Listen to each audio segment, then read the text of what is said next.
Hey there guys, welcome back to another video. In today's video, we're going to take a look at the Sierra Plus Dolby Atmos Soundbar and wireless subwoofer from Majority.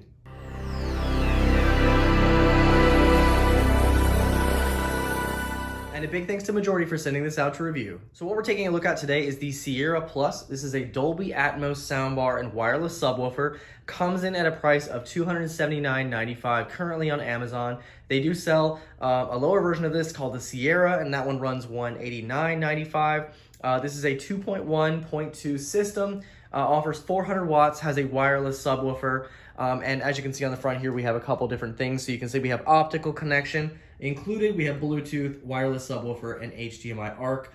Pretty typical connections for a soundbar system, but of course this does include Dolby Atmos, so the sound is going to be much better than something a little bit cheaper than what you may find here. So Dolby Atmos provides a 3D soundscape. It's supposed to be really great for movies, of course, and it envelopes you in sound when you're listening to music. If you're not familiar with Dolby Atmos, there are Dolby theaters at AMC movie theaters if you've never been to one, and it is a much better experience over a traditional digital film. So definitely, if you've never gone to a Dolby cinema film, definitely go and see it in that, and you'll definitely see the difference and hear the difference as well. All right, so now we're gonna go ahead and unbox it and see what is included. And here is everything that comes in the box. We have our subwoofer here. You can see we have Majority branding at the top. We do have a large hole at the bottom here, and then a pretty large speaker on the side. This is a pretty large subwoofer itself. It is a 5.25-inch speaker, I believe, inside this subwoofer. On the back, you can see we have what looks to be a Wi-Fi LED. We have WPS, so you can connect this to the subwoofer, and then we have a USB, and it says for update only. And then we have our plug here, which is just a traditional two-prong plug. On the back of our soundbar, you can see we have a plug for our power, of course. We do have a USB input, optical input, aux input, and then we have 3 HDMIs. We have HDMI 1, 2, and then HDMI out for ARC.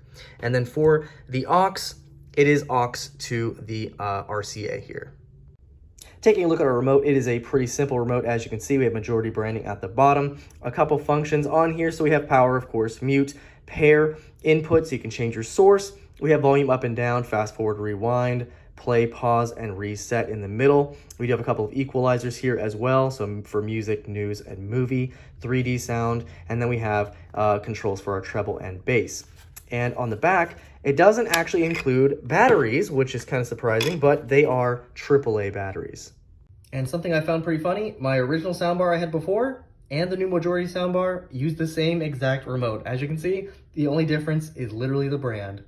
We do have our power cable, which is nice that it is separate, so in case something does happen, you can replace that. Of course, the RCA to aux here.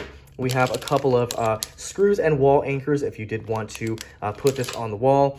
And these are also pieces to help you put that on the wall, as well as these two here. I think they're Velcro pieces here. And then we have our instruction guide here, which is actually quite small. In the first pamphlet, it simply has your 3-year warranty and manual and a little QR code, so you can go there and then you can look up the product here. So it also gives you their support if you have any issues. And the second pamphlet is safety information, of course, to let you know what to do, what not to do in multiple languages. Now for me, I'm using HDMI ARC, so you can use an HDMI port on the back of your TV. Just make sure that it does have ARC enabled on it. And then you're going to connect it to the back of the soundbar. Of course, choose the one that has HDMI ARC labeled on it. And you will, of course, need to plug in the power plug in the back of the soundbar, plug that in, and the subwoofer also has a separate plug for it as well. Now, once you power them, they should pair automatically. So by this blue light, this does mean it is now paired. So for a quick comparison, I'm going to compare the Top Gun Maverick trailer on both of the soundbars, my old and the new one that I'm showing you here, as well as give you an idea of how it will sound with music. So let's go ahead and give you an idea of how it's going to be with the Top Gun Maverick trailer.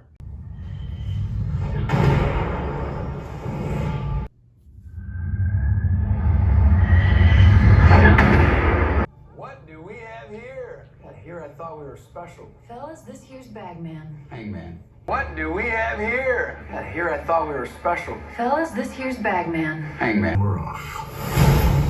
Here we go.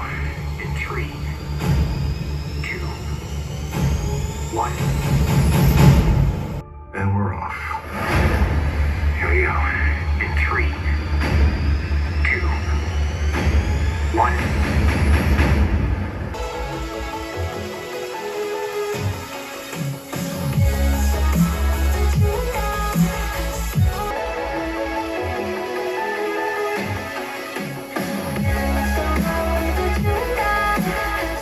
previously mentioned regarding the remote is that you do have a couple of equalizers available. So as you can see, we have a music equalizer, we do have a news and a movie equalizer. So I'll go ahead and play this song again, and I'm gonna go ahead and show you the difference between the sound when you change between those equalizers.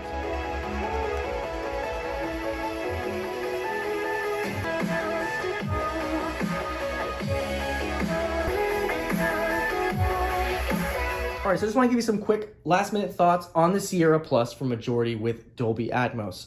So one thing I did notice is during the unboxing process, it did not include a lot of the cables that you're going to need to connect this to your TV. So no HDMI, no optical cable were included. It did include the RCA cable, which was nice. Wish that would have been included. Some cheaper brands do include those cables with it.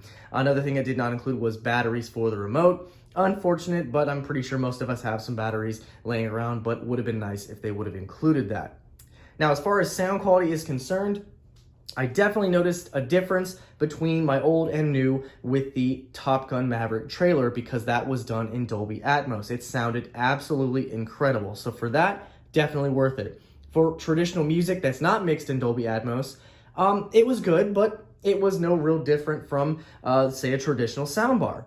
So the real perk of this is anything that's mixed in Dolby Atmos is going to sound incredible and it's going to sound very immersive.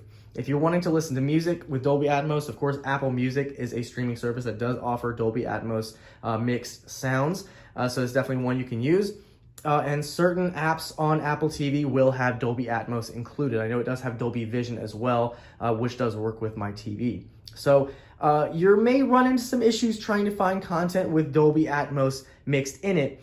If you're not really concerned with that, the soundbar itself does sound great. You do have those 3 different equalizers. You can adjust bass and treble and get it to your liking.